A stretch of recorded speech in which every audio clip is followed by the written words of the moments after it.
probably contains more microbes than there are people on Earth. The microbial life in the first 12 to 15 inches of topsoil is the basis of our existence. It is this magic beneath our feet which has produced the life that we are.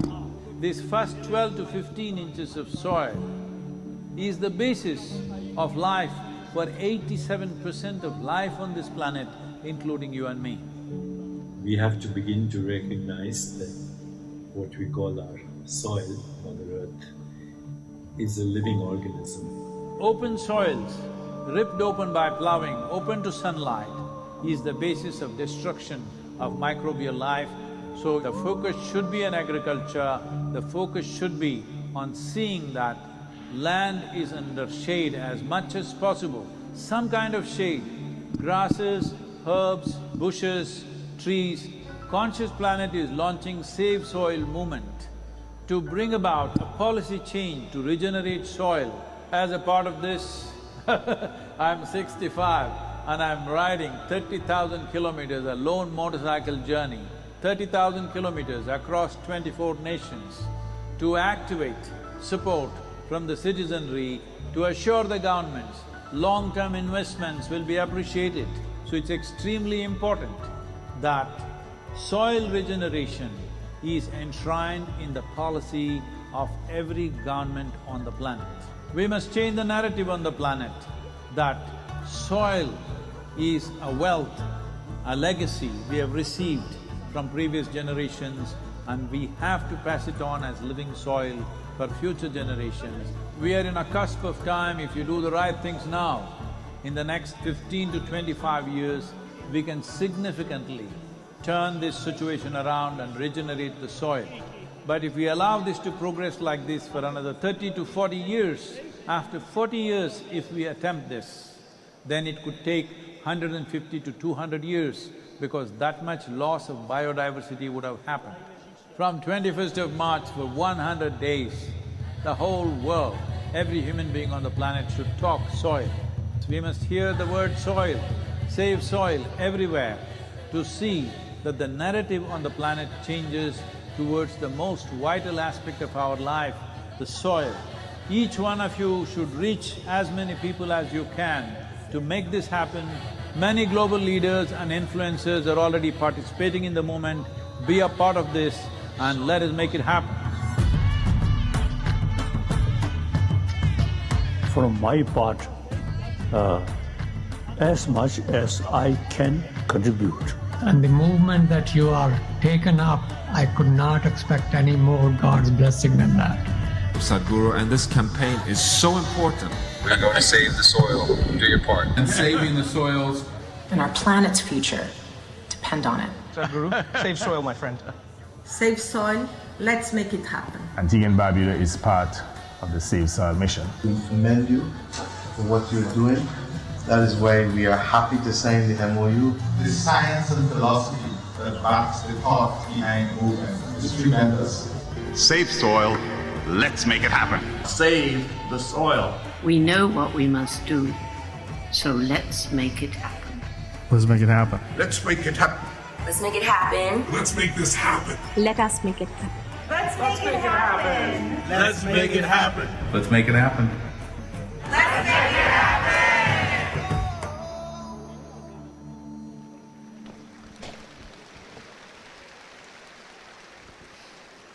Save soil, შეგიძლიათ ყველა ამ ჰაშტაგი დადოთ თქვენს მობილურებზე, თქვენ სოციალურ ქსელში ან დაწეროთ ქართულად, გადავარჩინოთ ნიადაგი, რადგან გადავცეთ ჩვენს სივრცეს იმ ადამიანებს, რომლებიც არიან ჩვენს სამეგობრო წრეებში და ყველას გავაგებინოთ დღევანდელი დღის მნიშვნელობა. ყველა ქვეყანას თავისი ბრენდი აქვს, ზოგი მედიტაციას ეძახის, ზოგი არტ თერაპიას ეძახის. განსაკუთრებით მნიშვნელოვანია ის ბრენდი, რომლითაც ჩვენ ქართველები ყველანი ვამაყობთ და რომლებიც ახლა სცენაზე გამობრძანდებიან.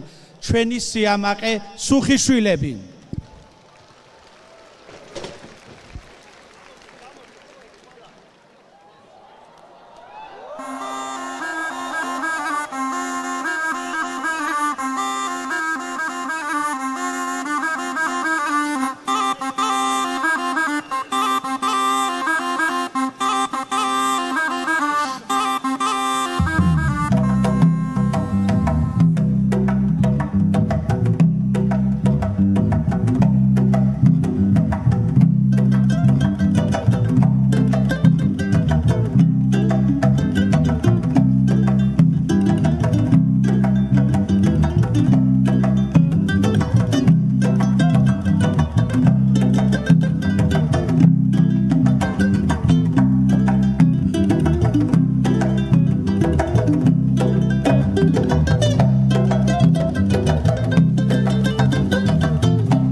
სუხიშვილები, ჩვენი ქვეყნის და ქართული კულტურის მისიონერები, რომლებიც დადიან სოფლიოს სხვადასხვა კუთხეში და ჩვენი ქვეყნის პოპულარიზაციასა და ქართული კულტურის მნიშვნელობას აგებინებენ დანარჩენ სოფლიოს. განსაკუთრებულად მნიშვნელოვანია, რომ შემობრძანდა ჩვენი დღევანდელი მთავარი სტუმარი, რომელიც ზის და მე მინდა მივესალმოთ ყველამ ერთად სადგურუს.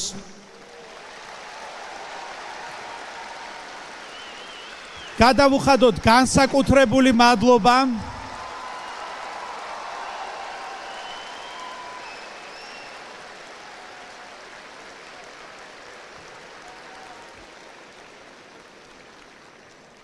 სამოცდახუთი წლის მარტოხელა მხედარი, როგორც მას უწოდებენ, რომელიც ცხენით არა, მაგრამ მოტოციკლეტით დადის და მსოფლიოში ეკოლოგიაზე, სიკეთეზე, ადამიანის თავისუფლებაზე და შენ შინაგან ბედნიერებაზე ქადაგებს. ამ ყველაფრის მომსწრენი ჩვენ გავხდებით, მაგრამ უნდა გითხრათ, რომ 100 დღიანი მოგზაურობის 37 დღეა მე მოგიყევით, რომელი ქვეყნები გამოიარა და როგორ მოხდა ის საქართველოში და განსაკუთრებულად მნიშვნელოვანია, რომ მან თავის ტურნეში მოაქცია საქართველო და მოდით ახლა ვნახოთ მცირე ვიდეო იმ მოგზაურობისა, რომელიც დაიწყო დიდ ბრიტანეთში და შემდეგ გააგრძელოთ ჩვენი დღევანდელი საღამო.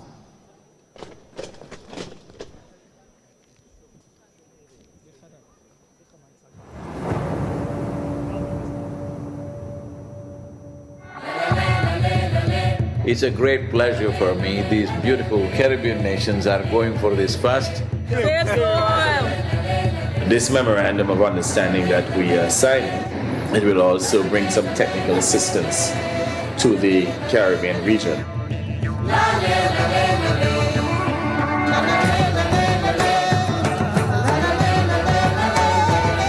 This is a historic moment because here is the first step to turn around.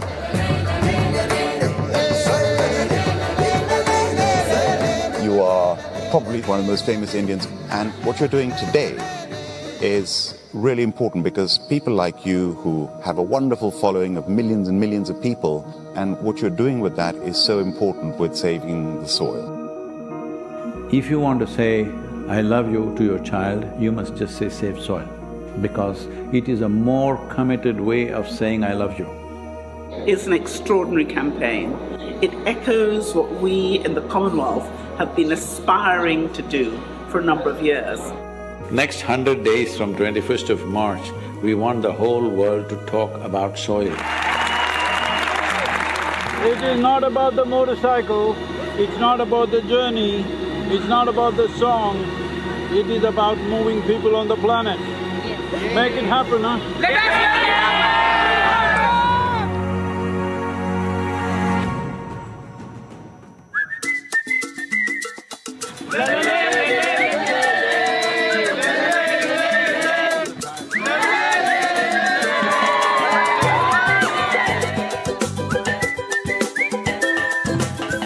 I think if we all contribute, then we have a really strong voice.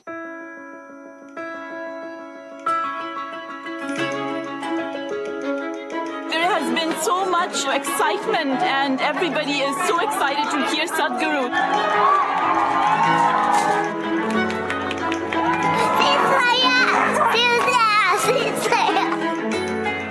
This is our time on the planet. What we do here is our business. Let's do the right things. I honestly didn't feel like part of the movement before. Obviously, I'd never met him.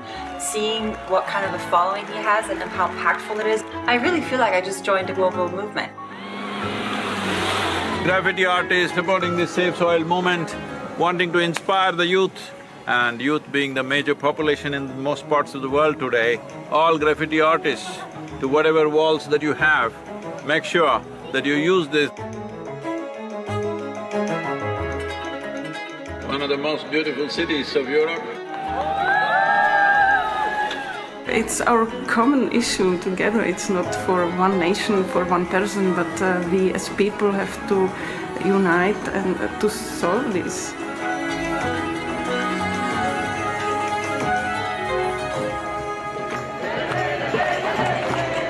This is a celebration of human beings coming together to do what they need to do.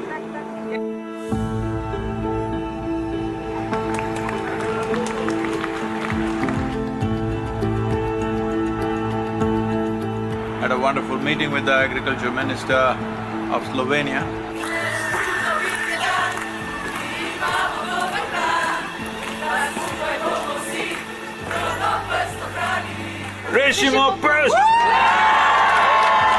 All of us have been part of this destruction. The only way is all of us become part of the solution also. Riding on to Italy. Italy is raining heavily tonight. Here in Venice,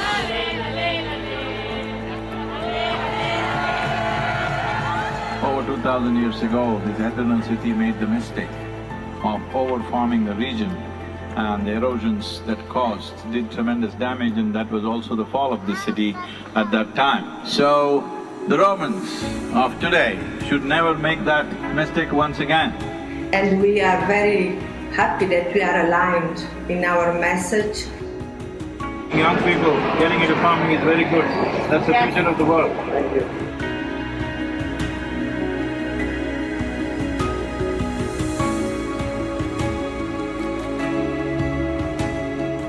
Here we are in Geneva. I think it's a message of urgency, but it's also a message of hope. So I would really like to thank Sadhguru for his leadership. The global movement led by him addresses the soil crisis by mobilizing people around the entire world. This massive fountain in the Lake of Geneva is lit up for Save Soil today with Save Soil colors of blue and green. You cannot stop this. The moment is on. It's going to be on till the policies are done. See, when people want it, it definitely will happen. There's no question about it. Tell me, will it happen?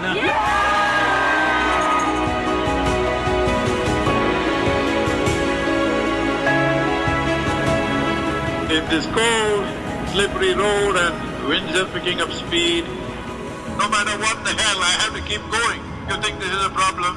Relentless commitment to what you do. That is the only solution.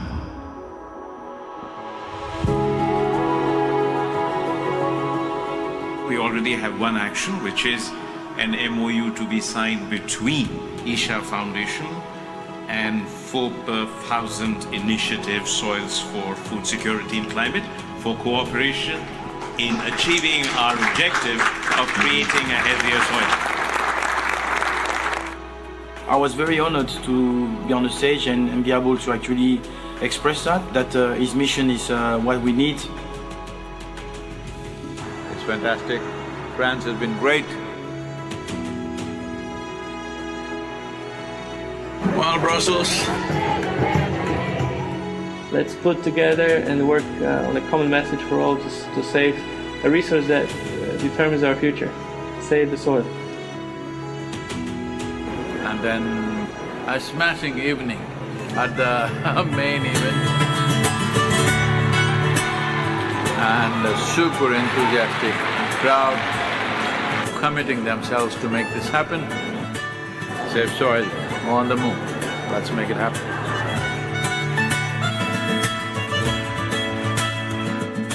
Just look up the news and see in the last 4 months, how many governments have started talking about soil because they see it's picking up momentum.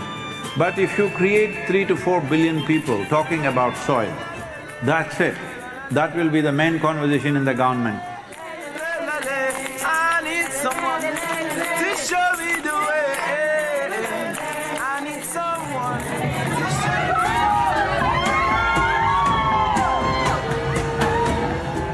The Education Ministry in Germany has now come into the picture officially and asked all the children to do artwork to support Save Soil movement. Good, Arjun, wonderful. Congratulations that you wrote to the Prime Minister. Let's make it happen! So, on the way to Bratislava, well, the road surface is not great, too many puddles of water, so can't maintain very high speed. It's great that all of you are here in Bratislava. Nobody ever imagined 100 years ago that we will have to save soil of all the things. Thank you for coming to Slovakia. It's wonderful, and I'm very happy that with the whole campaign. Would you like to come in the kitchen and cook with me a little bit? Why not? Without soil being rich, food won't be rich. Without food being rich, our bodies will not be a full potential. The old heroes always built something which stands up like this, but the new heroes are those people who will nurture the soil which always lies beneath our feet, never stands up.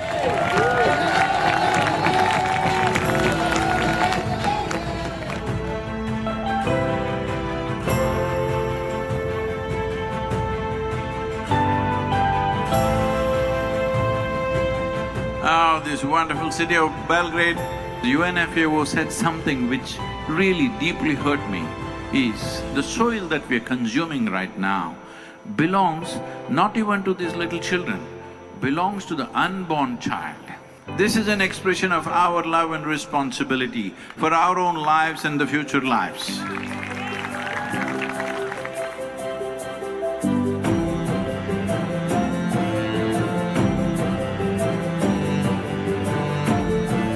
I think there is a great potential for a good collaboration, partnership with the campaign Save Soil and what we are doing as a government. We can make it together. It's very important, bringing a certain sense of love and celebration towards the land that we walk upon. It's just after noon, but temperatures are around 2 degrees, morning it was below zero. Not a weather for motorcycle for sure. Going from Sofia to Bucharest,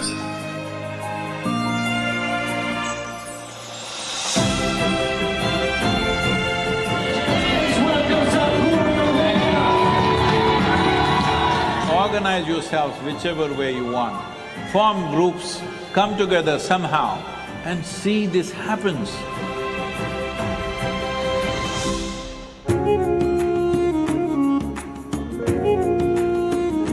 People from Istanbul were really amazed by Sadhguru to appear, and they were just so happy to see him. This many people, if all of you are committed and you spend 15–20 minutes a day to enhance the message, I think I don't have to go on riding like crazy. Yesterday I rode 18 hours, can you believe this, through Bulgarian roads?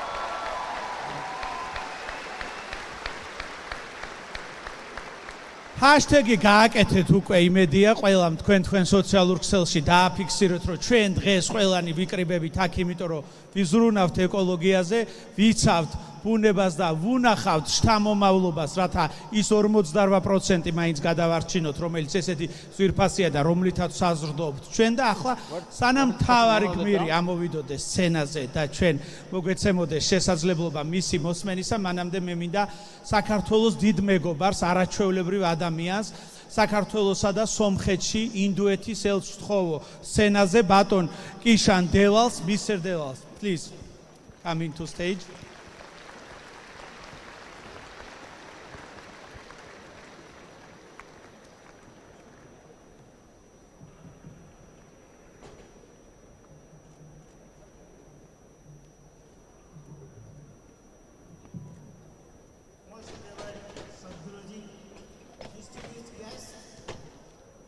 Ladies and gentlemen, a very good evening.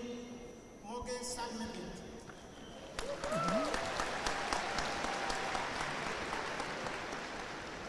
It's my august gathering in presence of one of the most followed spiritual guru of modern day India. I also take pride in representing to you the land which gave this mantra thousands of years ago. Some Vachadhvam, some Vadadavam, some Manasi Janatam. Some Vachadhvam, that is, let's move together. Some Vadadavam, that is, let's all interact together. Some Manasi Janatam, that is, everyone's mind should also be one. Dear friends, we have been hearing for some years now that our planet Earth is facing various challenges of environment and climate disturbances. Almost all of these challenges are man-made. The Indian cultural ethos since centuries have given the message of Sarve Bhavantu Sukhina, meaning that everyone should be happy. For ages, we in India have always given importance to land in the Indian culture. Earth is held as sacred and treated as mother. One of the Vedas, Atharva Veda, mentions about relation of earth to human. Mata Bhumiha, Putro Iham Prathviha, that is, earth is my mother and I am her child. The governments all over the world and the international organizations, including the United Nations, are making efforts to reverse the process of damage to the planet Earth. There are various methods which are being applied, such as afforestation, reduction in carbon emissions, conservation of water and soil, etc. When our Prime Minister went to Glasgow in November 2021 for the Conference of Parties Summit COP26, he made the world know that for India, the climate summit was not an occasion to add one more promise to the world, but it was a commitment towards its own 1.25 billion people. Despite our limited carbon emissions, which is only 5%, whereas we share 17% of the world's population, we have left no stone unturned to fulfill our obligations of the Paris commitment. Today, India has the fourth largest renewable energy capacity, and today India's non-fossil fuel energy has reached 40% of our total energy needs, and we aim to set up 450 gigawatt of renewable energy capacity by 2030. During the Glasgow summit, our Prime Minister Sri Narendra Modi presented 5 Panchamrit or 5 goals for India to present an environmentally clean economy, and we have committed that by the year 2070, India will achieve the target of net zero carbon emission. We all have read about the depletion of ozone layer, global warming, climate change, etc. We seem to be ignorant of the condition of soil or soil degradation.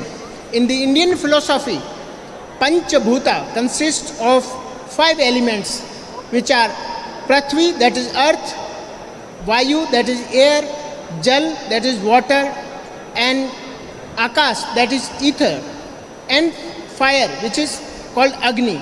These are the essence of our life and basis of all cosmic creation. The soil is part of earth, and if one of the Panchabhuta ceased to exist, existence of human life would be in question. Dear friends, normally a spiritual guru would talk about things which common people don't understand. But today we are honored with the presence of Sadhguru, who will not be talking about difficult questions of existence or concepts incomprehensible for the human minds, or life after this life, metaphysics, or any other worldly objects or supernatural concepts. Today, Sadhguruji is literally down to earth because he will be talking about soil and earth and its importance to us.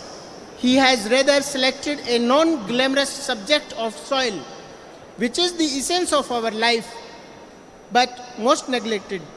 And along with water, this is the essence of life, and he is here to educate us and warn about an impending disaster which can be averted with our joint efforts. Dear friends, now not taking much time, I invite respected Sadhguruji to come on the stage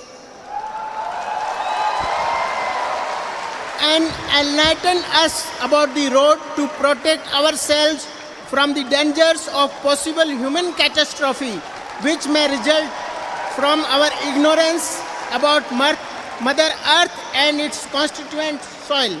Sadhguruji, floor is yours. Thank you very much, Didi Matloba. Thank you.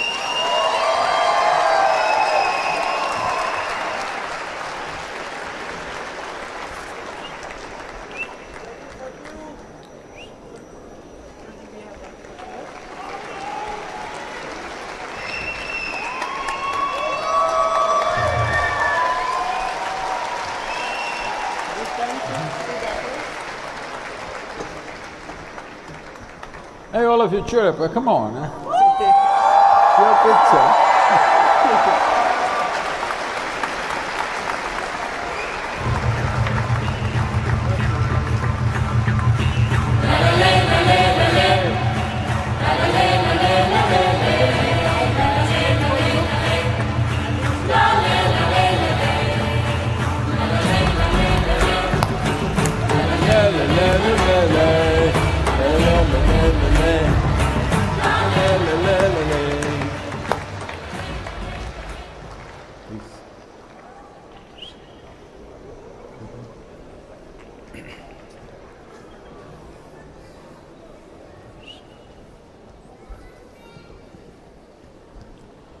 All those of you who are looking at me through your third eye, I mean the phone eye, it's on the YouTube right away. You can download it from there. Don't waste your time covering your face with your phone. Be with me. Hello?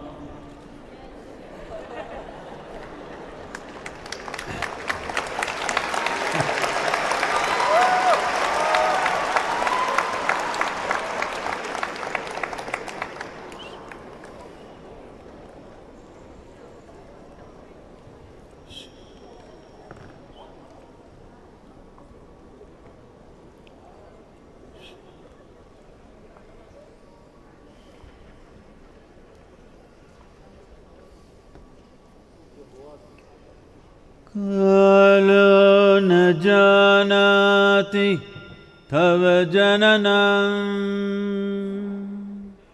Kalo na janati tava samapanam, Drushto maya tava mahakarah Yogeshwara Kala Kala Yogeshwara Kala Kala.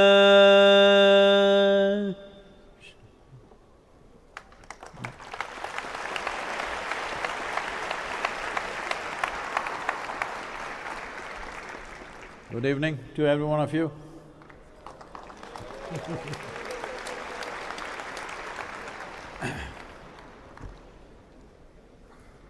Well, I did not know much about Georgia, but today morning from there to here I drove straight here. Driving from Batumi to Tbilisi, I realized it's almost like home. You drive just like us.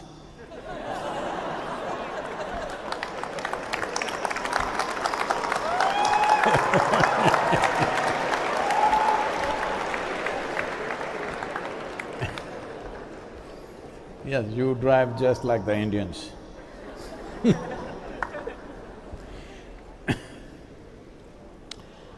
Over 15,000 years ago, a yogi appeared in the upper regions of Himalayas. People did not know who he is, where he comes from, what his antecedents are, but they gathered. He just came and sat did not say a thing, did not look at them, closed his eyes, never paid attention to the people. A huge crowd gathered, hoping he will say something, or maybe he will perform a miracle. Nothing happened. He just sat there. Hours rolled into days, days into weeks, weeks into months, but he just sat there, unmoving. It looked like he was gone. Only sign of life was off and on. Tears of ecstasy were dribbling down his cheeks. Except for that, there was no sign of life. So slowly, people lost interest. He's doing nothing, he's saying nothing, what are we sitting here and watching? But 7 people, hardcore ones, hung on because they saw if a man has to just sit like this, without food, without water, without relieving himself in any sense, if a man has to just sit like this, he must be beyond physical nature. So they hung on, they became the first 7 disciples. In the lore it says one of them came to Central Asia, somewhere here, we don't know where. There are some signs of his presence in Kazakhstan, should be something here in this region, I don't know. But people have been forever looking for signs of yoga. Wherever there is geometric perfection beyond the nature or beyond the skills of the existing civilization, then we assume maybe the yogi was here because he imparted geometry. Because what yoga means is getting your personal geometry, your physiological, your chemical, your psychological and your energetic geometry in tune or in alignment with the cosmic geometry.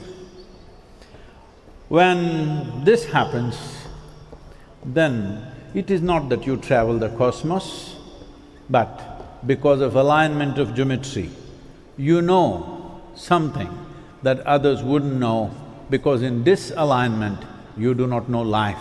It's only in alignment you know life.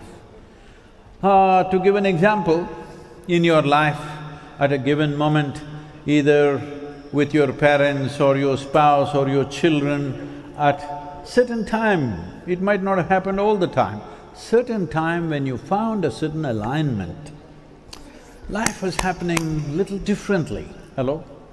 The very air that you breathe and the food that you eat and the land that you walk upon, everything felt different simply because between 2 people there was a little bit of alignment. There's no such thing as perfect alignment between 2 individual people, but some sense of alignment brought a different sense of life.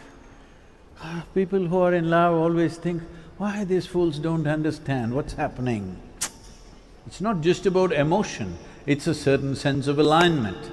This is what yoga means, that you became aligned with the cosmic geometry in such a way that you're bouncing, that people think you're crazy, but everybody think, Sadhguru, you're crazy. At this age, what are you doing to yourself? You'll kill yourself. I started at 11:30 in Batumi, am I correct? Yes. But you're all from Batumi, guys? You're from Batumi. So you know how the road is, it's all under construction and packed with crazy traffic, and you're driving like Indians. So nobody knows where you're going. I know because I have been driving in India forever. I know where you will go. This is not yoga, this is just living in India. You know where the crazy driver will go next. So, and I drive in straight here, people say, Sadhguru, you're going crazy, why are you doing this? Why are we doing this? This is an important question. My question is, why did we not do it much sooner?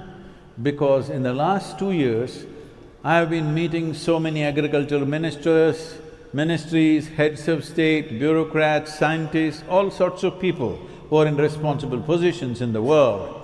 And what I found was, everybody knows how serious a problem soil is, but nobody utters a word.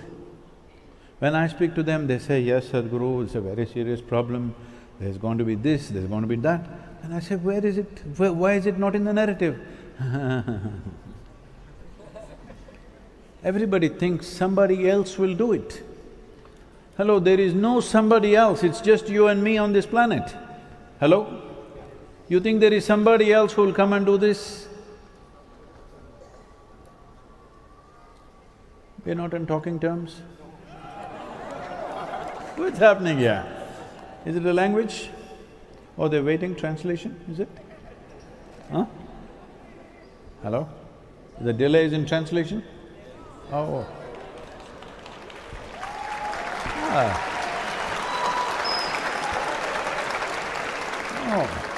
Oh.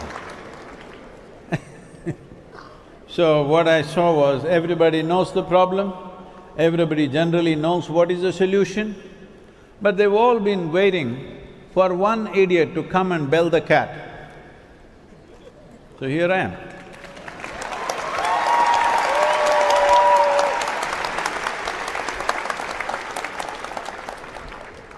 But as a generation, if we don't act now, we will be seriously regretful. It's very important that we don't get there. Keeping that aside, I was just chanting something that was in your language, right? You understood. Hello? The chant. What the chant is trying to say is, life is a certain amount of time and energy. Time, the nature of time is such that it's rolling away for all of us. As you sit here, it's rolling away. What is ticking is not your clock, what is ticking is your life. Your life is ticking away.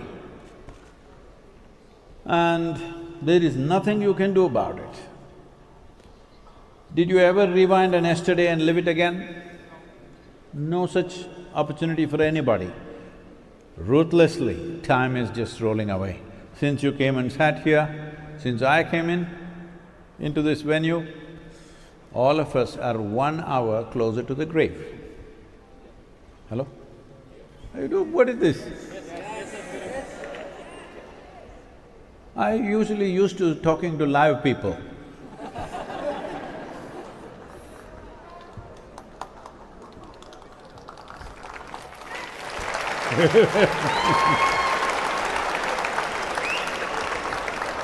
I can't do like those boys, all this, I can't do all that, come on. I got knee pads, but I won't try it.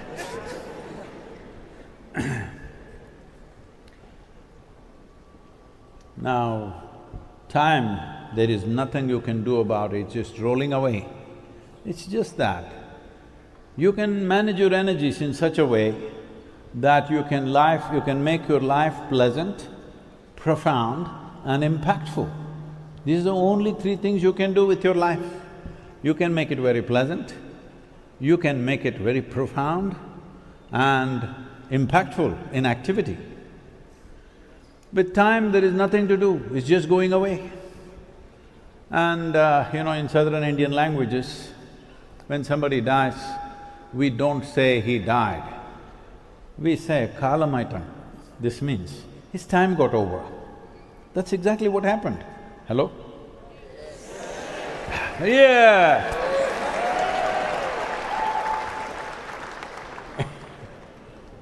So, time gets over and we can't stop it, we can't slow it down, we can't advance it, we can't do anything.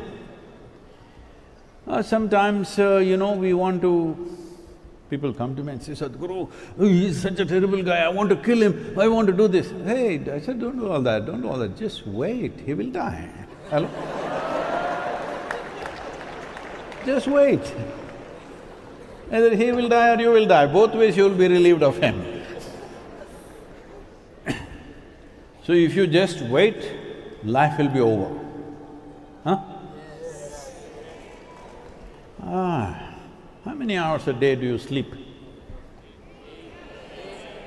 8 hours. There are only 24 hours, in a day, you know that. In 24 hours, I have been petitioning for extra 4 hours for a long time, no response from the other side. I have been wanting extra 4 hours, nothing, no response at all. So the 24 hours, if you sleep 8 hours a day, 1/3 of your life you will sleep it off. Is something wrong in sleeping? Is sleep a bad thing? No. But if you sleep through your life, you will become a disaster. Sleep is not a crime, but if you sleep through your entire life, life becomes a disaster. Now this is the problem with humanity right now. There are generations which stood up and mitigated expected disasters, but there are many generations which walked into disasters and then grieve over it. Which one are we is the question right now. Right now, it is very clear, every responsible scientist in the world is talking about serious food shortages by 2045. Every responsible scientist is talking about that there will be a severe water stress in the next 10 years. 3.5 billion people will be water stressed by 2032. They will not just sit there and die of thirst, they will come wherever water is. And over 1.2 billion people are expected to migrate in the next 10 years' time. So when 1 billion people move, the amount of suffering that happens, especially to women and children, the kind of suffering and denigration that happens when people make unplanned migration, forced migrations, is unspeakable. That kind of things happen particularly to women and children. But this is all happening because of weakening of the soil, degradation of the soil. People are thinking how soil, water…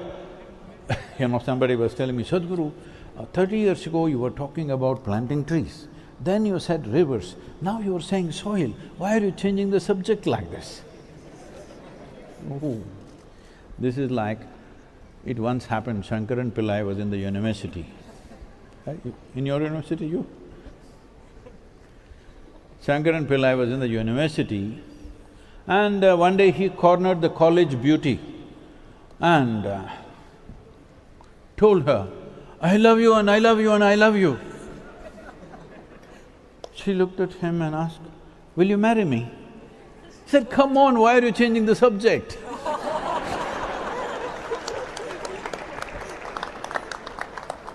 I'm not changing the subject. When we said trees, and when we planted millions of trees, we planted them in the soil only, not on our head. You don't see any on top of my head. When we talked about rivers, the tropical rivers flow from the soil. There are no ice caps sitting on top of a mountain, there's no melting snow in a tropical nation. It is just the soil which creates rivers. So when we talked about trees, when we talked about rivers, we were only talking about soil, nothing different, because this is the basis of all life. You see a worm, an insect, a tree, a bird, a man, a woman, an animal, everything has come out of this soil. 15 to 18 inches of this magical material called soil.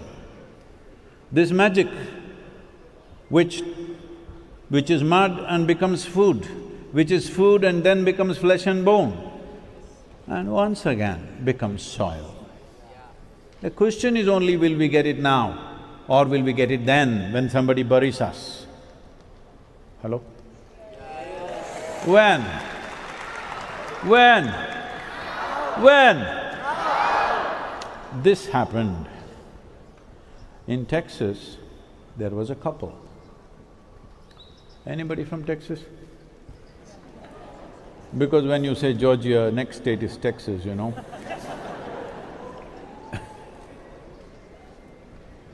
I'm just checking before I tell a joke. There was a couple who wanted to go to the Holy Land, to Jerusalem. They got married. Then honeymoon lasted a few months, then children came and 1, 2, 3, 4, 5.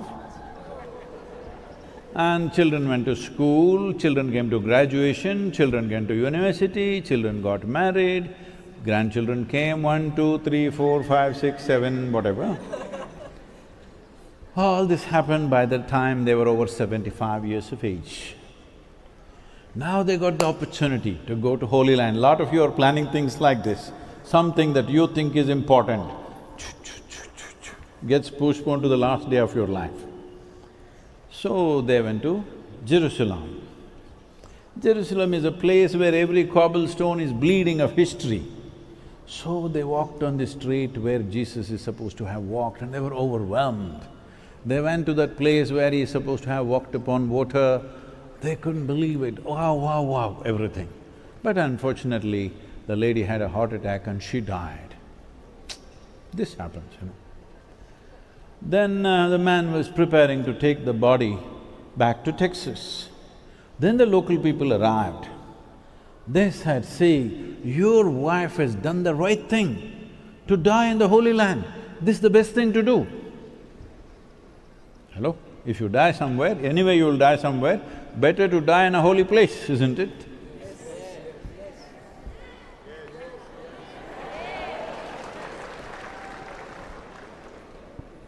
And they said, see, because you're American and you just lost your wife, normally we charge $18,000 for this. So all the ceremonies that we have to do. But if you take her back to Texas, the plane ride itself for the body to be taken in the plane will cost $18,000 plus local charges in Texas, so you can as well do it here. The man thought about it and said, no, I will take her back to Texas. They said, it's okay. See, a wife of so many years, nearly 4 decades, you've been married to her, now you lost her, you're distraught, you can't think properly. Okay, we'll give you a discount, $12,000, let's do it.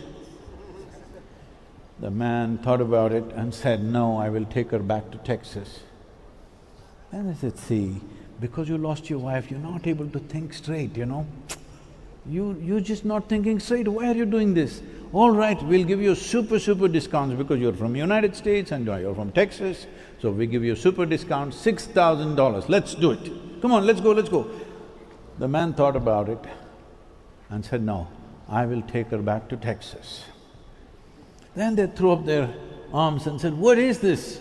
You lost your sense, what are you doing? She died here, she must… all the rituals must happen here. $18,000 plus local charges, we are offering you a miraculous discount, $6,000 and you don't want to do it, what's the problem? The man said, in Texas, dead stay dead.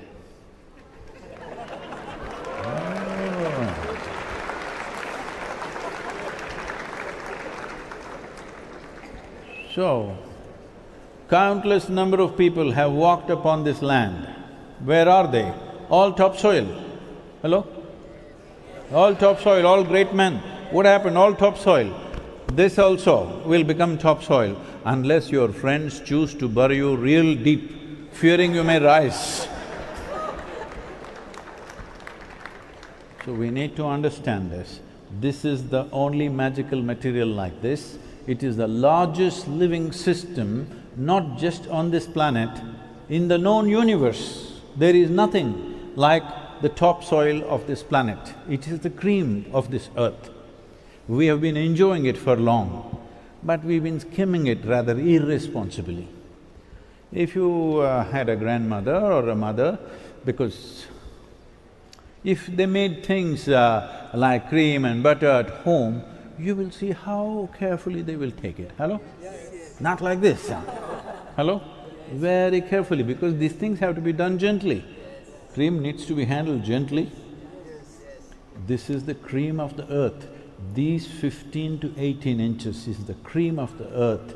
It is packed with life.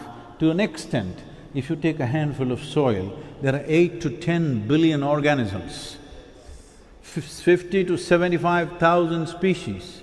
The top scientists in the world, the top soil scientists in the world are admitting that they do not even know 1% of the species present in the topsoil. 1%. Knowing 1%, you should not mess with it, isn't it? Hello? When we know only 1% of something, should we go and mess with it? Preserving it is the most important thing, keeping it alive is the most important thing. What was shocking for me in these last 2 years was, in most agricultural ministries in the world, most of them still treat soil as an inert substance which can be managed by adding a chemical or subtracting a chemical. The whole purpose of this movement is to first to bring this home, that when you walk upon the soil, you know it is the source of your life. It is not the resource that you use, it is the source of your life. All of us, how fed up on our mother's breast, will we call her a resource? She's our source, isn't it? She's our source, she's not a resource.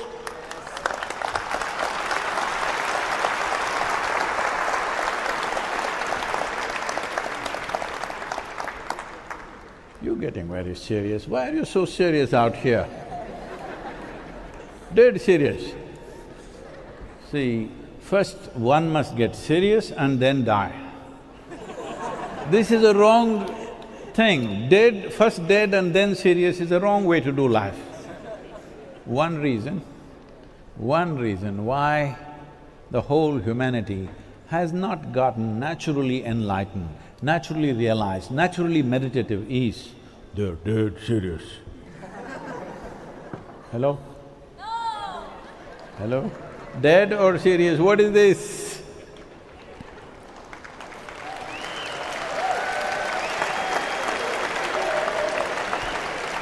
Hey, how many of you understand English language? Others are looking for translation. I think others are waiting for translation.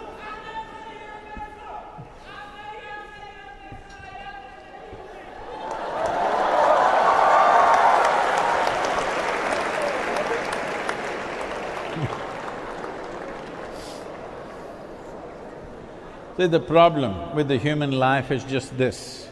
The problem of human life is not of bondage. The problem of human life is freedom. Problem of human life is like this. See, if you were born as a tiger,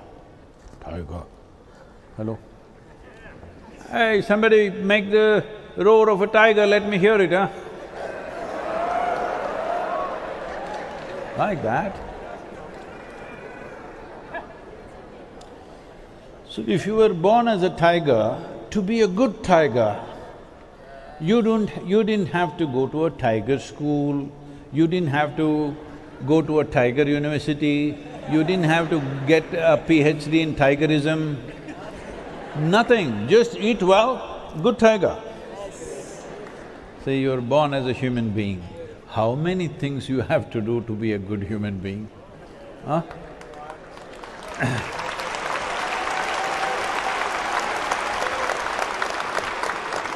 Now this is not a problem, because nature has trusted you and given major part of your life into your hands, that is the thing.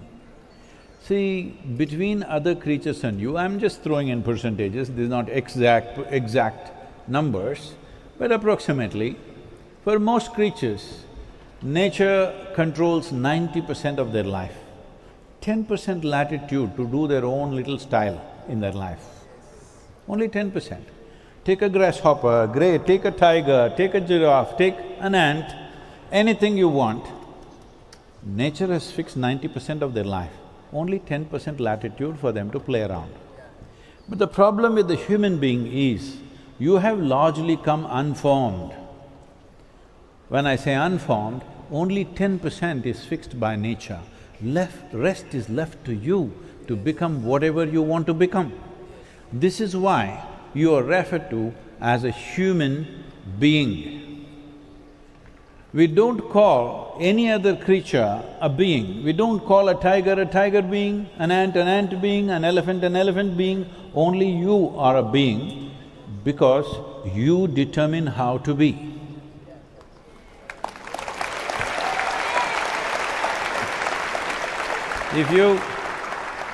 If you determined how to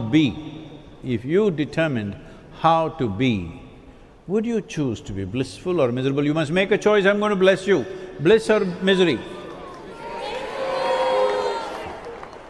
Sometimes what you want for your neighbor may be debatable, but what you want for yourself is highest level of pleasantness, isn't it? Then why is it not happening all the time? Not that it has not happened at all, otherwise you wouldn't exist. It does happen, but not sustainable, just like every other problem. Not sustainable. Everybody is talking about sustainability, isn't it? Whether it's a business or ecology or environment, anything, sustainability. I'm talking about sustainability of joy. Hello? If you are determining your way of being, definitely joy would be your choice, isn't it? So why is it? Why is it out of your hands? Why is it it's not happening the way it's happening? See, this one doesn't happen your way, that one doesn't happen your way, that one doesn't happen your way.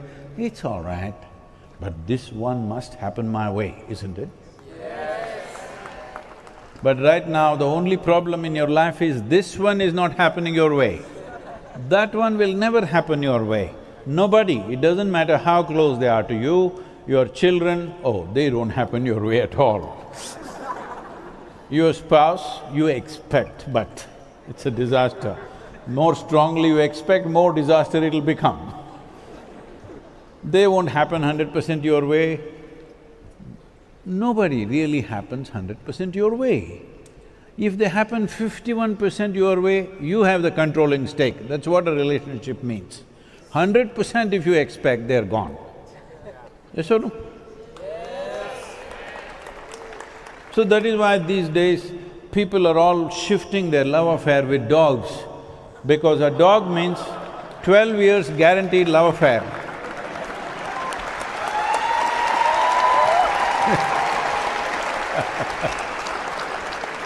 But these days, even the dogs, they do their own thing.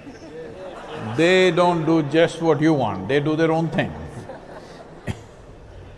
So, nobody around you will ever happen 100% your way, that is fine. But this one person must happen your way, isn't it? Only if this one happens your way, this will not be a problem in your life. There are many other problems, there are many other issues in the world. We need to deal with all those things. But if you yourself are a problem, now that is a serious problem. And it's a silly problem, yes or no? Hello? Huh? It's a damn silly problem because you yourself are a problem in your life, what to do? This happens, people come to me and say, Sadhguru, my boss, he is not even human. My mother-in-law, she's the most horrible woman on the planet. My husband, after all her son, my wife, impossible, she's like this. I say, see, do one thing, you come to the yoga center, I'll give you a nice place to stay, good food to eat, nothing to do, just be joyful. That's all. No, I did not complete. And I tell them once in a way, I will make a random check, just in case you are not joyful. I don't believe in feeding misery, so we'll stop feeding you. But if you're joyful, for the rest of your life we'll take care of you. Just stay here. 2 days.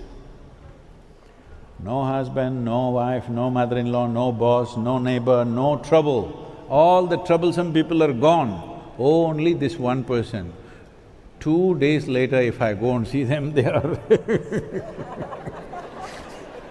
not in yoga, twisted themselves out in so many ways. See, if you are with somebody and you're miserable, you can say, it's because of this person I'm miserable. If you're alone and miserable, you're obviously in bad company, isn't it? Yes. If you don't fix this company, then wherever you go, trouble, trouble, trouble, trouble, it'll carry with you.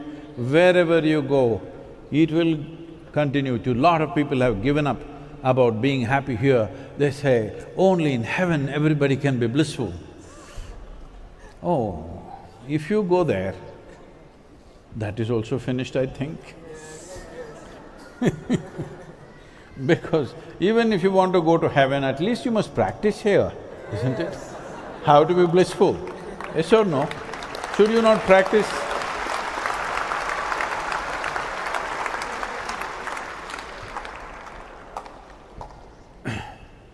Now, such a simple thing, something as simple as being peaceful, joyful, why has it become such a big problem? It's become such a big problem that even so-called spiritual leaders are going about saying peace is the ultimate goal of life. I'm asking you, if you want to enjoy your dinner today, even if you're not dripping ecstasy, at least you must be peaceful, isn't it so? If you want to enjoy the company of somebody who's sitting next to you right now, at least you must be peaceful, if not blissful, yes or no? If you want to just enjoy a walk on the street, at least you must be peaceful.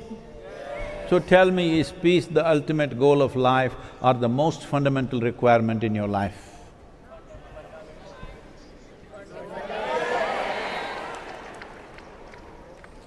Let me tell you a story. See, when somebody tells a story, because you drive like Indians, you must also listen like Indians, like this. When I say something, once upon a time, okay? Hello? This happened not so long ago.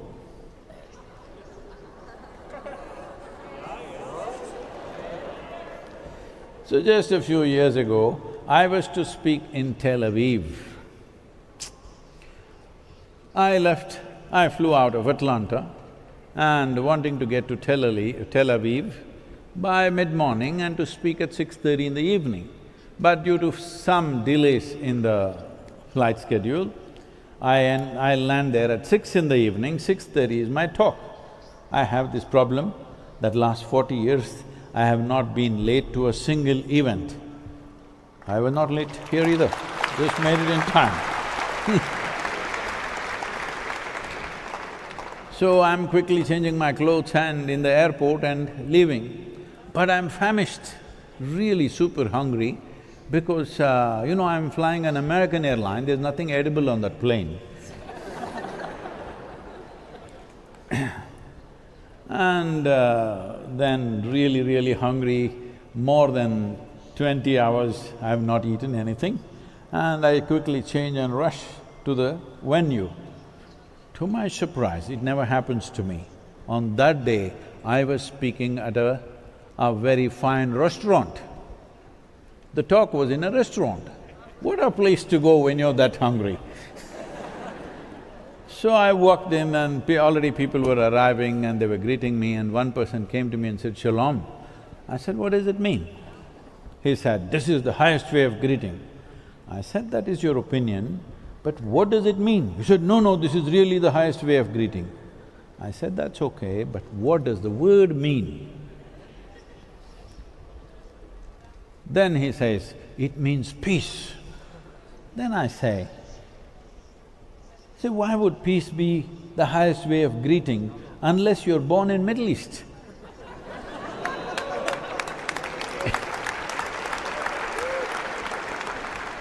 In South India, somebody comes up to me in the morning and says, "Peace." I will say, "What's wrong with you?"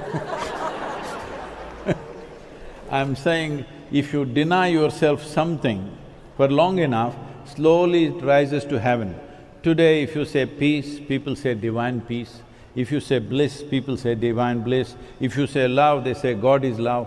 I don't know about all these things, but these are all things human beings are capable of. Don't export it to heaven, hello? We need peacefulness, we need joyfulness, we need loving nature here, hello?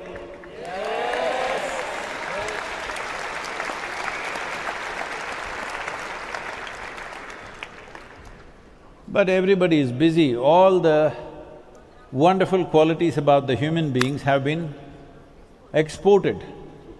No, if that place is good, it's fine, but right now, it's important that here you experience peace, joy, love, hello? Because here it's needed. Here it's needed, otherwise the kind of people we are, if there is no certain sense of peacefulness, joyfulness and love in our hearts, every transaction will become friction. Yes or no? Every transaction. Whether individual transactions or societies transacting with each other, nations transacting with each other, everything becomes frictious. When there is no love in your heart, there is no joy in the relationship, hello? Everything. This is badly needed because last 100 years, just see how many wars have we been fighting endlessly. This is not about getting into politics of who did it. As human beings, we've been fighting endless number of wars, isn't it? Yes. You may call them by this nation, that's not the point. But as human beings, we've been a disaster.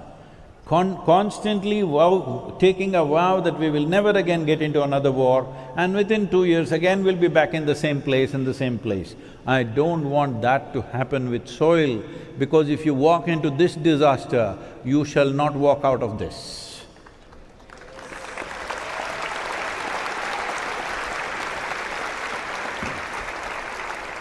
Today as a generation, we have a great challenge in front of us, at the same time a tremendous privilege that we could be that generation which turned back from the brink of a disaster. We have the privilege because we are in that cusp of time right now. If we act now, we can turn it around in the next 10 to 15 years significantly across the world. It's possible, but the important thing is, it has to be enshrined in the policy of every nation that a minimum of 3 to 6% organic content is there. Right now, there is too much complex variety of talks. It has to be brought down to this fundamental point. The point is just this: there are billions and trillions of organisms in the soil and they need food. The only thing that they can eat is organic content or the organic material. Organic material, what I'm telling you is the simplest of science, but somehow it doesn't seem to get across. Let me tell you this once again. In the first 15 to 18 inches, there are zillions of organisms. These organisms are the basis of your existence here. These organisms are the basis of the quality of atmosphere that you have. These organisms are the basis of the water that you drink and the food that you eat. I'll come to that later, how. But these organisms need food. And food has been taken out. How did this happen? Every farmer 50 to 100 years ago, every farmer knew land needs humus. The very word human comes from the word humus. Humus means organic material from plant life and animal life, it has to go in. But somewhere in the early 20th century, we discovered a magic powder. You know what it is? Nitrogenous fertilizers came.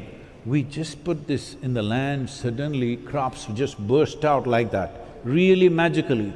I must tell you, in India, in many places, the yield of the crops multiplied 3 times over, 300% increase in yield. So naturally, everybody got super attached to this magic powder and they went on doing too much magic. Now they don't know what is the reality. Yes, too much magic we did. What happened was, because the yields increased and things multiplied, economies went on, now we thought not a single tree or plant is needed. Every inch of the land we want to plow and crop it. Then the machines came. Because the machines came, the animals naturally went out. So the problem with the machine is they don't shit. Yes, that's the only problem with them. Yes. Hello? Every other creature on this planet, what they consume, they also put it back in the soil, one way or the other. The machines don't do that because they are not life, all right? So, we brought the machine, so animals went out. Without plant life and animal life, there is no organic content. We have done farming like this across the world, anywhere between 50 to 100 years, and brought this situation upon ourselves that without organic content, 52% of the world's topsoil is degraded, 52%, okay? 52% of the land is degraded in the world. By 2045, it will rise to 70% plus. In the last 25 years, the increase in the desert lands on the planet is 10%. 10% of the Earth's land has been lost to desertification in just 25 years. Just imagine what it will be in another 50 years. 10% of the desert of land, Earth's land has been lost as desert. If you don't understand what I'm saying, just look at year on year, look at the Google Maps of the planet, you will see from 2003 to now what has happened. It's a disaster. Everywhere sand is spreading. And there are also other kinds of threats, we will not go into all that. I'm not here to throw all these horrible facts, you find out by yourself. There are terrible facts out there, I don't want to put all that. Right now, all I'm concerned about is this, that, see, you are not… looking at you, most of you definitely are not farmers, you are not going to go and fix the land. The important thing is, as citizens of urban societies, you have a voice. You have a voice which is very important in a democratic society, that you have to assure the governments, if they take long-term policy steps, you are with them.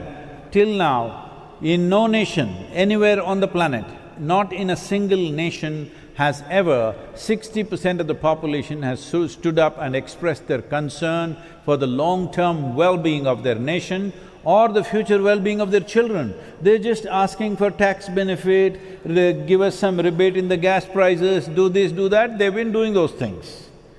We've been asking for knickknacks, you've been getting those knickknacks. It is time as a generation we stand up and ask, because you must understand, for political leaders and governments, we are giving them a term of 4 to 5 years. What is it in Georgia? 5. It's a 5-year term, all right? 4, is it? Oh, I'm sorry. It's a 4-year term. I'm asking you a simple question. If you were the president of this nation and you had only 4 years, and would you take up something which will yield results after 15 years? Be sincere about this. No, you will try to work something that works within 4 years, right? That's all that's happening around the world. That is all that's happening around the world. This is a kind of a catch-22 of democratic ways of doing the world, that we give them only 4 years, so they try to plan and do everything within 4 years because they would like to do things in their term. And another aspect of being a political leadership in the world is, it may not be true in every country, but in most countries it is true. Today you will be right on the top, tomorrow if you lose the election, poof, you're gone, you vanished. So if you had a career like that, what would you do? You would try to do everything in 4 years so that you get another 4 years, isn't it so? So this is all that's happening. So unless the people give an assurance, because till now what I have seen in many Indian states and also in various countries, whenever a leader took long-term steps, he loses the election, for sure. You have to give an assurance, we are here for a long haul, we are concerned about the future of this nation, we are concerned about the future of our children. This is very important, this is very, very important.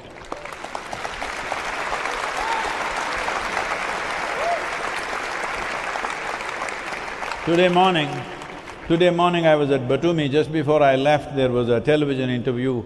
I don't know what television is that, Batumi television, something local there.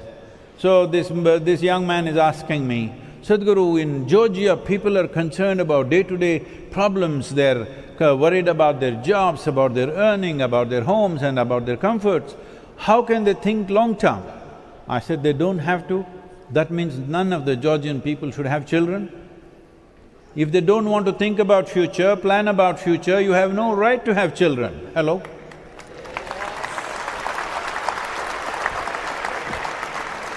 It is intrinsic to every human being.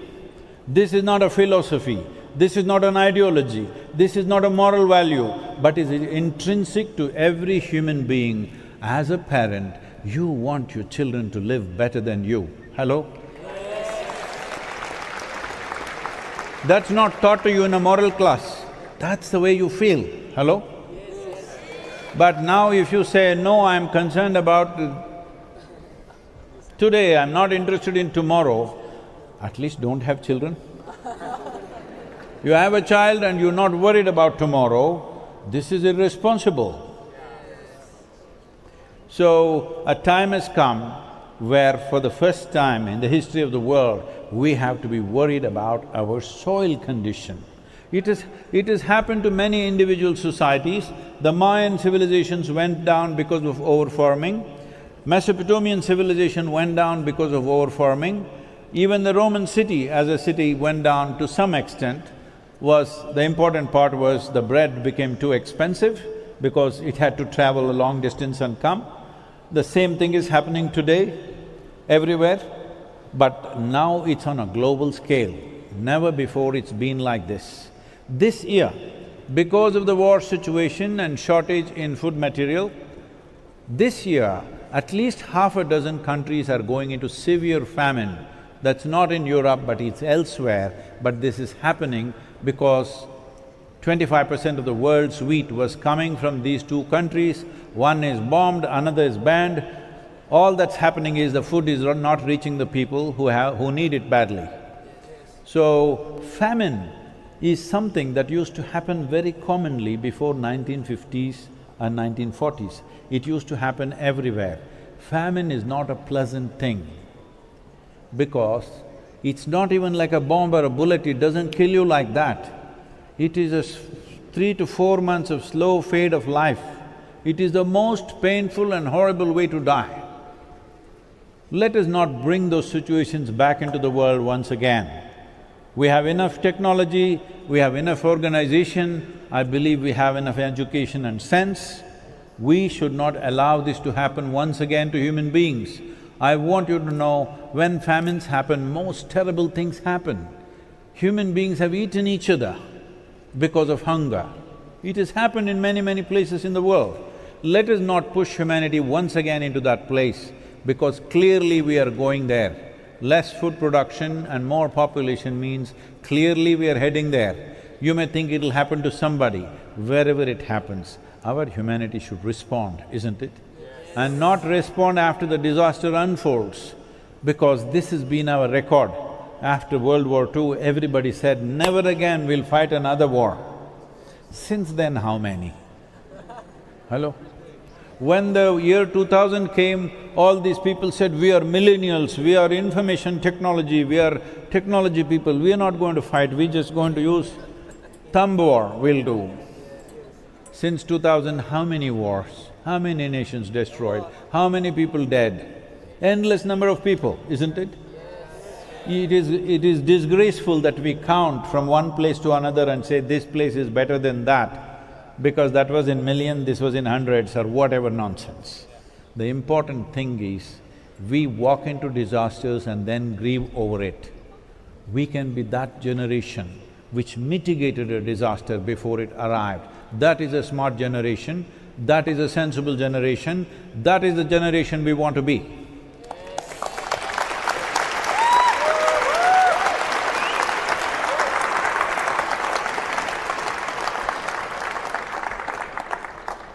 Because you're Tbilisi and you drive like me, no.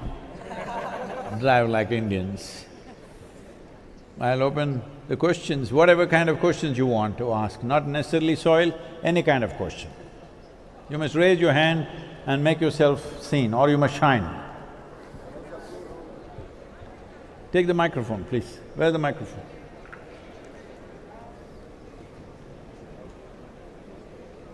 Where is the microphone?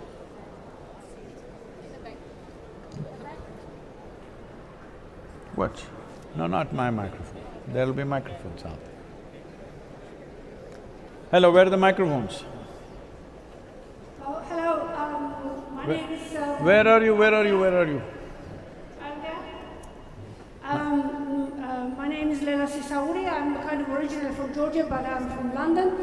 My question to you is that, first of all, thank you so much. You're doing amazing things, uniting people for a cause that really needs to be addressed, really needs to be dealt with. That's amazing, thank you very much. Question. point, and today I'm a high school teacher, so I was discussing it with my students. We have such demographics on the planet, and we need the amount of food that we need. I know there is a food waste. I understand there is a lot of our food is wasted. But how do we produce enough food if we abandon industrial farming methods? So that's my question. Okay. So this is the important thing. I have not really studied this, but I have glanced through the European Common Agricultural Policy. What I see is it is too complicated ever to be fully implemented. When I say it's too complicated, the soil health and fertilizer usage, in pesticides and insecticides and various other aspects are linked as one policy. Well, academically that looks like the right thing to do, but when it comes to implementation, see, fertilizer factories, fertilizer industries and pesticides did not build up overnight. They've taken decades to build it up to where they are today. You don't expect them to close down tomorrow morning, it's not going to work. And anyway, if you close it down, your food production will come to 25% of what it is right now, and that will be the worst disaster that you will unfold in the world. So do not talk about a particular kind of farming. Let the farmer decide how to farm. We want the soil to be alive for today and for tomorrow. Other things can be addressed. It's like this. Let us say you have a niggling pain in your ankle, so you went to your orthopedic, eye is troubling you, you asked for an appointment with your ophthalmologist, you have a dental issue, so you have a appointment with your dentist, but then you found out you have cancer, you may die in the next 3 days. Tell me, which shall we attend to first? Hello? So right now, this is the situation. There are many issues. There are fossil fuel issues, there are many issues. I'm not saying they're not important, they're all significant problems. But soil health is basic to our life. Without healthy soil, there is no life. Without healthy soil, there is no such thing as human health. And without food production being there will be no peace in the world. Without food production being there will be no sense of civilization. If food shortages come, your civilization will evaporate in 3 days. Even your humanity will evaporate very quickly. Yes. So, we are not talking about reducing anything, nor are we talking about administering or propagating a certain type of farming.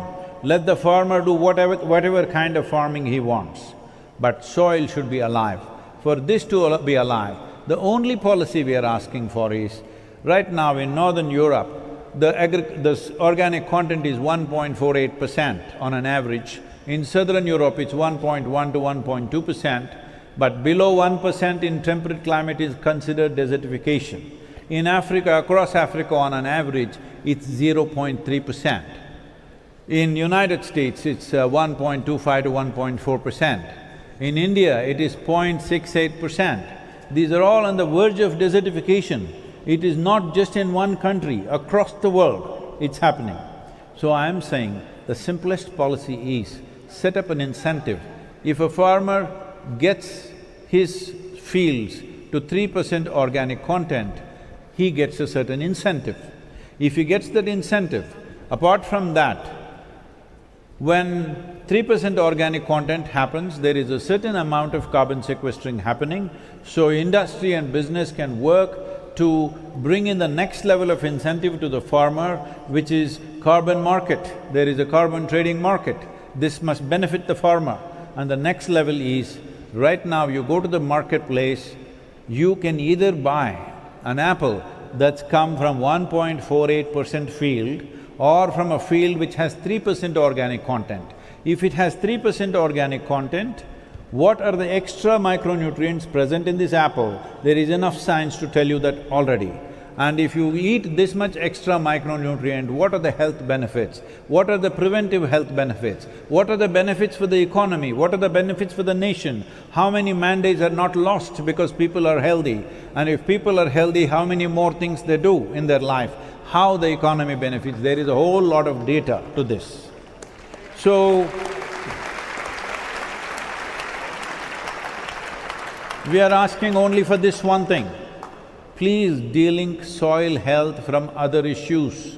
There are many issues, yes, we agree they are major issues, but de-link the soil health from other issues, because otherwise we will have only conferences, we will not have a solution.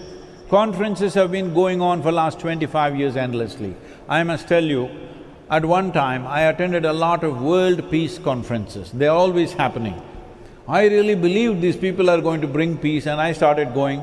About 3.5 to 4 years, I went to many top-level conferences in the world.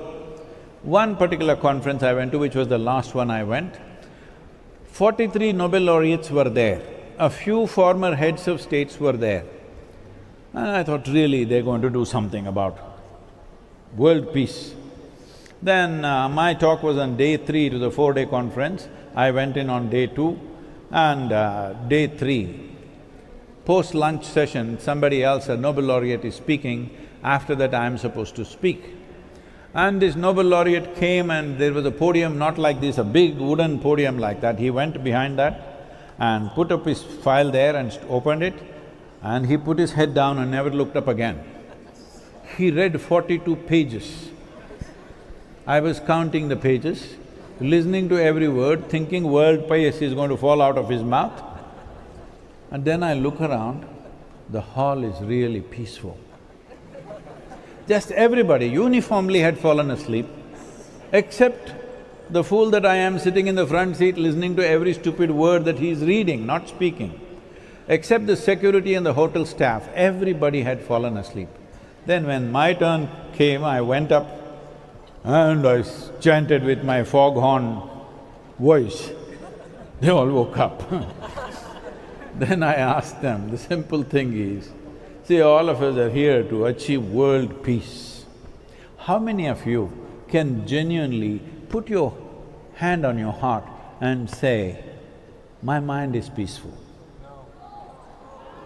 If you do not know, they were sincere enough like you, they said, no, our mind is not peaceful. I said, if you cannot make this mind peaceful, how the hell do you imagine you'll make the world peaceful? From where?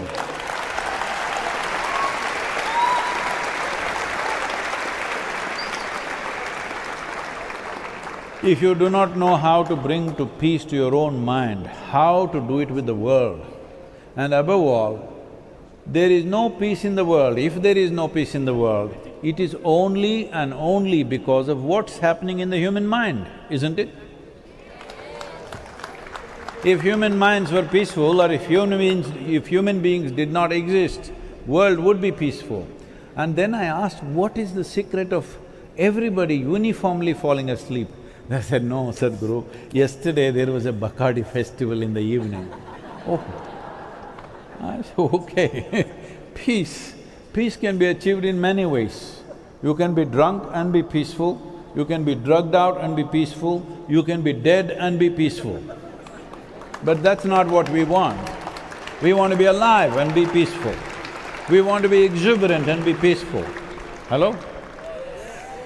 We want to be dynamically active and still be peaceful. Huh?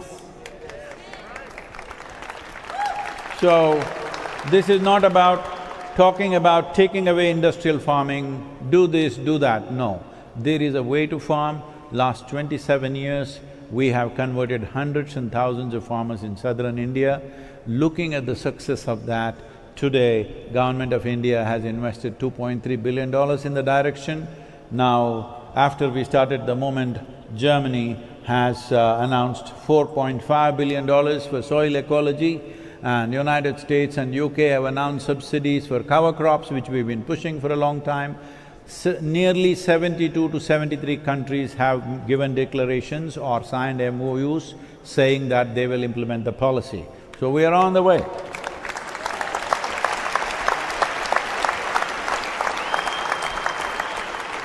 And in the month of May, we are addressing COP15 in Ivory Coast, where 197 nations or their representatives are coming.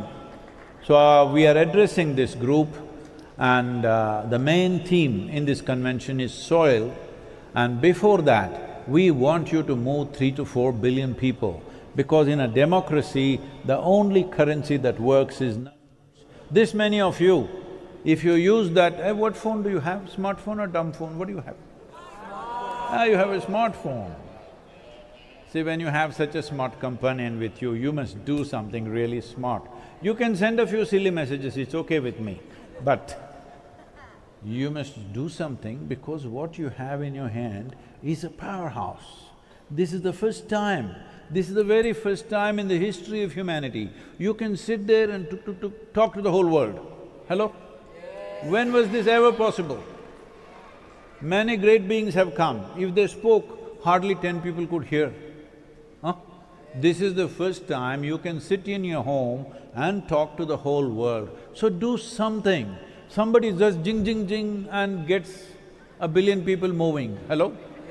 Do something, jing jing, tuck tuck, tuk tuk, whatever, or TikTok.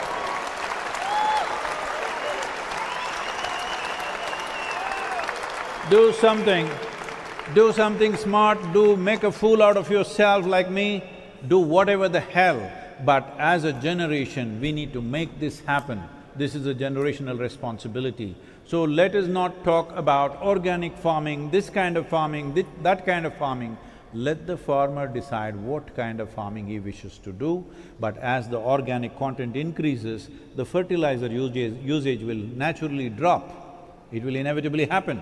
We don't have to curtail it. If you curtail it, food production will drop and then everybody will go back to severe usage of chemicals once again. Do not talk about cutting down chemical usage. Increase the organic content, chemical usage will naturally come down. And stop labeling food as organic. What is the other food? Inorganic, is it? Hello? If this apple is organic, this one is inorganic, is it? There is no such thing, these are just marketing terms. This is why we want it to be labeled according to the organic content in the field, because you cannot test an apple and find out how much fertilizer or how much chemical it has in it. It is a whole laboratory process, it never happens. But the organic content in the soil can be checked on the farm. Within 10 minutes, you can find out how much organic content a given soil has. Because it's practical, this is why we're pushing it. If we want this to be implemented, soil policy or soil health policy must be delinked from other aspects that we've been talking about for a long time.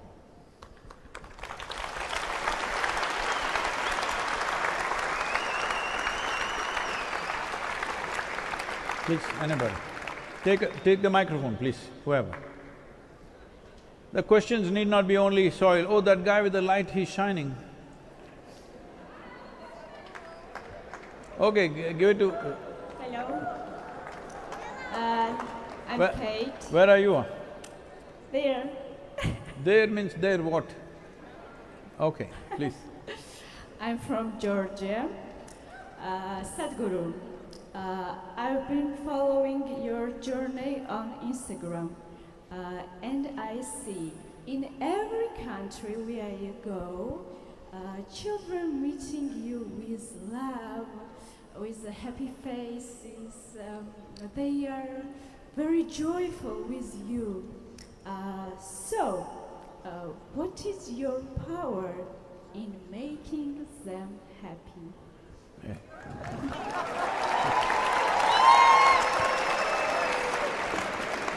What's your name? Kate. Huh? Keta. Kate. Kate? Yes. Kate. Yes, Kate. Kate, this is… I'm telling only you, okay? Don't tell anybody. Because, Kate, this is only for you. I never grew up, I just stayed the way I was born. Thank you.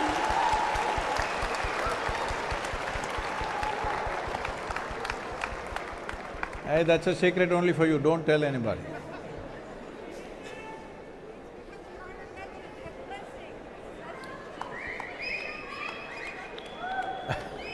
Please, that dancing girl at the back with the light, please give it to her.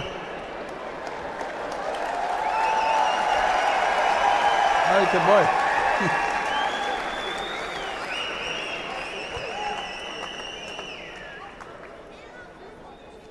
Sadhguru, thanks for being here. Where are you? Where are you? Hi, I'm here. Okay. Thanks for being here and give us the possibility to have a discussion with you. So I will ask a question of a guy sitting next to me. So if we will consider world as a five-edged star, the soil is just five-edged star. The soil is just the basic and the first, let's say, aspect of it. What is the role of other elements in your teaching, like the fire, the air? Yeah, thanks. So, did you get the question, everybody? Okay. No? Okay, this happened.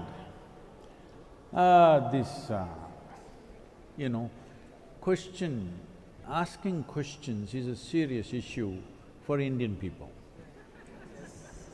Questions and questions and questions like nobody else. Even when so-called divine entities appeared in front of them, they asked only questions, nobody could give them a commandment. Endless questions. So when Adi Yogi came, questions and questions, his wife asking thousands of questions, his disciples asking questions. Then one day he was just bored with all of them, asking same questions in 1,000 different ways. Then they asked all this multifarious manifestations in this cosmos, in this universe, so much. How is all this happening? Where is it coming from? He was just bored, so he said like that. Just five things. The entire mischief is rooted in just five things. So, in the nature of creation, it's first Akash, then Agni or fire. This is… Akash means empty space? No. Akash means Akash, there is no appropriate word in English language for that. Beyond that, there is something called a Shunya or Shiva, which means that which is not, that is different. Akash is a certain space which is alive. So from Akash came Agni, that means all the stars are burning, this is fire. From this came air. So from air came water and then came earth. Earth is the last thing, but in our experience, earth is the first thing. First thing, we have a place to stand, all right? We can't stand on the sky. And our existence is only because of the earth. All the other things are there, but they came together in a certain way to make life happen here, which is very complex. Now that we are here for Save Soil, I must tell you this. See, approximately 1 billion years ago, one very smart fungi or algae came up with this idea of cooking their food using the perpetual energy of the sun. Today we call that phenomena as photosynthesis. Before photosynthesis started, the average oxygen level in the atmosphere was just over a shade over 1%. Today it is 21%. That is why you can breathe, that is why even with a mask on you can still breathe, because there's 21% oxygen, because of photosynthesis. From photosynthesis, various complex organisms came, life happened in many different ways. Right now we are all here because of that. But in the last 1,000 years, photosynthesis has gone down by 85%. 85% less photosynthesis happening on the planet in 1,000 years. Because 70% of the land is plowed, 4.2% of the land is paved as urban lands. So nearly 76% no photosynthesis, plus other clearings have happened. Totally 85% less photosynthesis than what was happening 1,000 years ago. But we are too concerned about carbon dioxide these days because it's fashionable to talk about carbon, not knowing that we ourselves are carbon. Carbon is not poison, we are all carbon life, we are a part of the carbon cycle. And the most important part of this carbon cycle or this chain of carbon activity in which we are also a link is the soil. Now that link has become very weak, that's why we are talking about that. It is not that other things are not important. Without all of it functioning together, there is no such thing as life. Without all of them coming together in your experience, there is no such thing as growth in your life. Without all of them, in some way you are acquiring some mastery over them, there is no such thing as you being sure-footed in your life. You will always be anxious if you don't have a certain amount of mastery over the five elements. You may have it naturally sometimes, or you can work at it. If you work at it scientifically, properly, the yogic system entirely comes from the fundamental process called as Bhuta Shuddhi, which is about mastering the five elements. One who has mastery over the five elements has complete mastery over one's own life. Your physiology, your chemistry, your energy, your psychological process, all of it. So, in this process, earth is very important, though it is only 12% of your body. 72% of your body is water. But water is of a certain kind, it can be easily taken into control, and because earth is so dense, you need to work at it in a certain way. Air is just 6%, but there is a lot of simple processes with which you can control the air aspect of your making. Fire, you have 4%, you're married, you need some fire, either for passion or to burn somebody a little bit, both ways. Hello?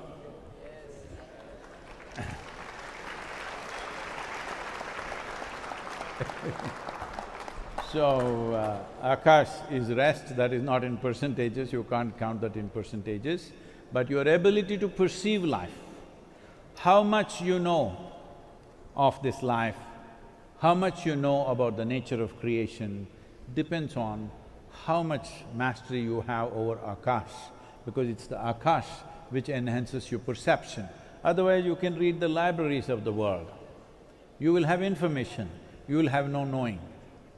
If you have to know, you must have a certain amount of control or a certain amount of mastery, or I would not use such big words, let me say a certain amount of access to Akash.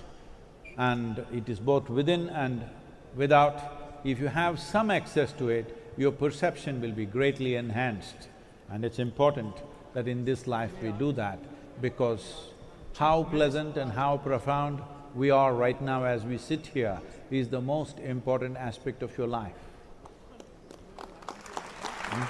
Thank you very much. I think…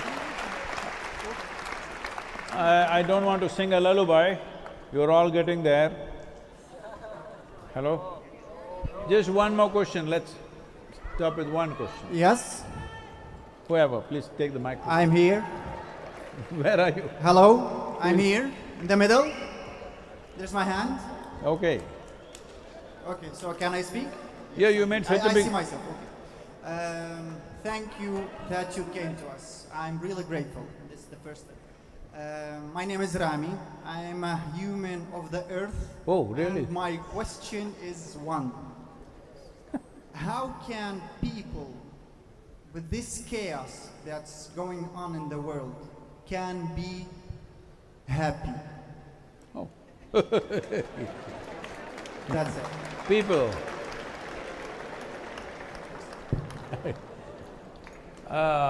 The world can never be happy, because happiness happens within you, you can be happy.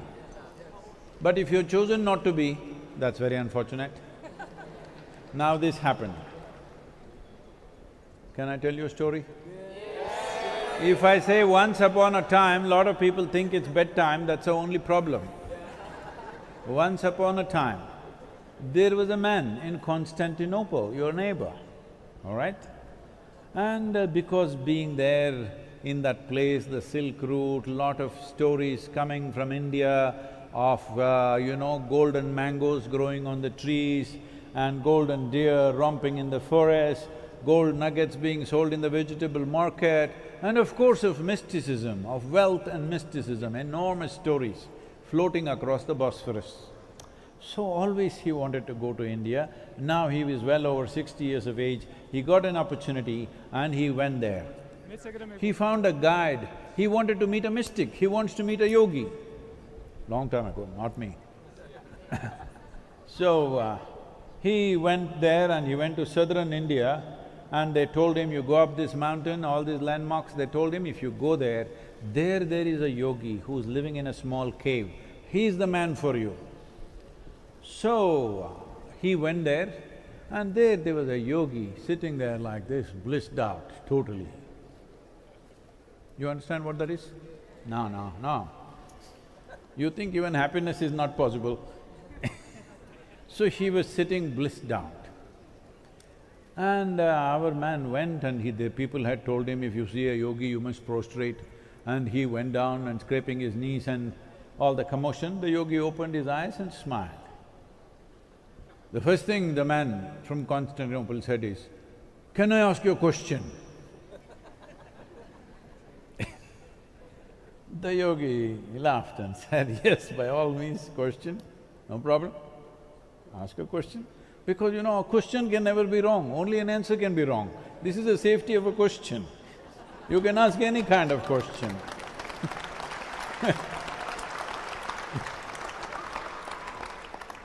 So, he said, ask the question. The man who's… Hey, let me finish the answer. Hello, let me finish the answer. Hello. Now, he said, he's over 60 years of age and he asked, what is life? See, this question you should have asked when you were 8. What is life? Well, you got lost in the play around you. At least when you're 16, you should have asked, what is life, isn't it? Well over 60, now you're asking, what is life? We can only talk to you in past tense. What was life? Not me, not me. So, the yogi, when he asked what is life, the yogi went into raptures. Life, life is like the fragrance of jasmine upon the gentle spring breeze. The man from Constantinople, what? Fragrance of jasmine upon gentle spring breeze? That is life? Our teacher told us, it is like a thorn. Once it gets into you, if you stand it hurts, if you lie down it hurts, if you sit it hurts, if you do something it hurts, if you don't do nothing it hurts. And you are saying it is like the fragrance of jasmine upon gentle spring breeze. How do you say this? The yogi laughed and said, well, that's his life. So, this is your choice. This is your choice right now. This is very important. This is very important. If you want to turn the soil around, we must see this not as a war. People are saying, war against climate change. I'm telling them, see, if you get so angry, global warming will happen. Hello? Have you noticed? When you get very angry, everything gets hot in your home? So, anger is not the way, this is a love affair. This is an expression of our love and responsibility for our own life and every other life, and above all the future life that has to be here beyond us. Hello? Life has to be here beyond us. And the life that comes after us, whether it's your own children or whose ever children, the life that comes after us must live better than us. Hello? Always, they must live better than us. So if this has to happen, it's very important, you know what is good life. You do not know what is good life by driving a shiny car or building a huge home or putting on expensive clothes. You know what is good life only when your heart is full of joy and love. Only then you know what is good life.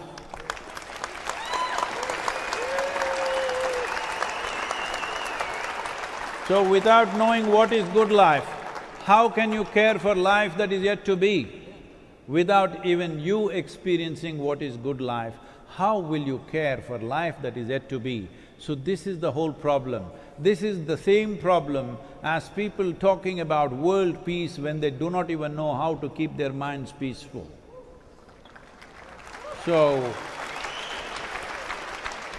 this, what you carry as a body here, this is a piece of this planet. Hello? Now, keeping this rich and well, keeping this rich does not mean rich. Rich means it's bursting with joy because the purpose of the body is to be a platform that doesn't hinder with who you want to be. Hello? This is what a body is for. That if you create a body which is always a big bother, then how can you be who you want to be? Only if you create a body which is not in the way, never in your way.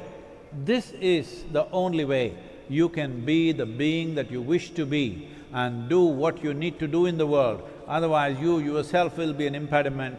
First understand, this is a piece of the soil. Keep this well and keep the soil well. For this, we need you to raise your voice.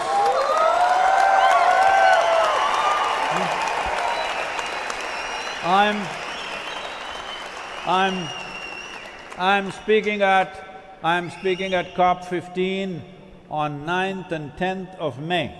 Before 9th and 10th of May, we want about 3 to 4 billion people to say something about soil. Will the people of Tbilisi make it happen for me?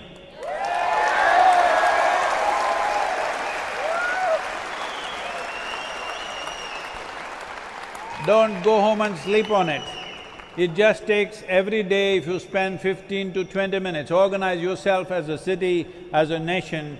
I want to see, I want to hear, whichever corner of the world we go to, we want to hear the voice of Tbilisi speaking about soil. If that happens, if you really move 1 billion people for me, I will be back in Tbilisi within a year's time.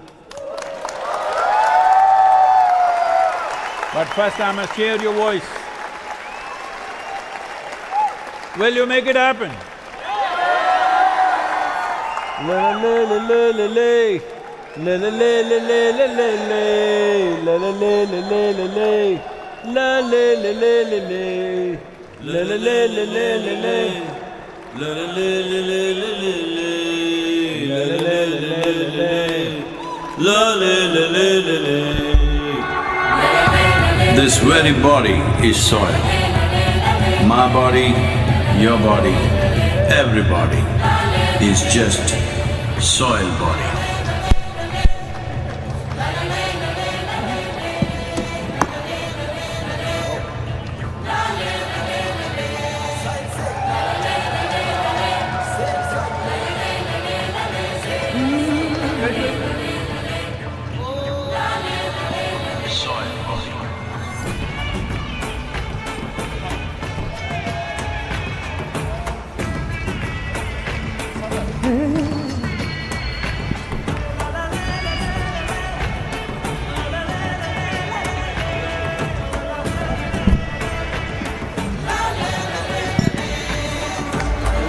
The magic of soil is it turns death into life.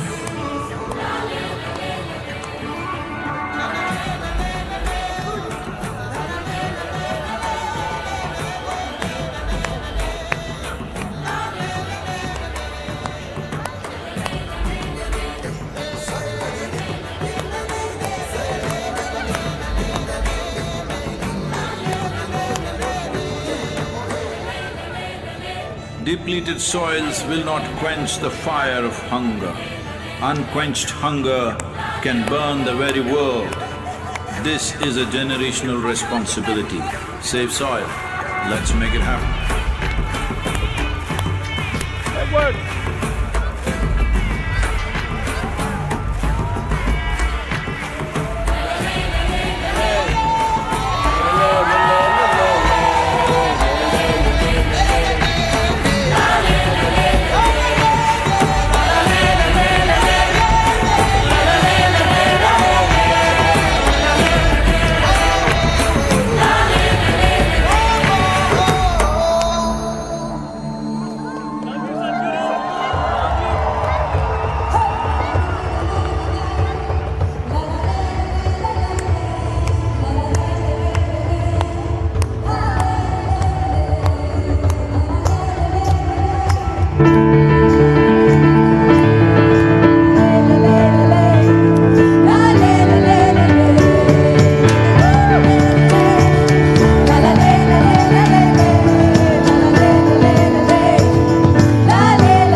Tbilisi, will you have me back within a year's time?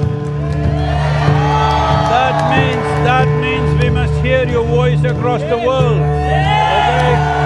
Make it happen. Form groups of your own. There is Twitter, there is Facebook, there is Instagram, Telegram, TikTok, do whatever. Do something smart, do something stupid, get this going, okay? Let's make it happen.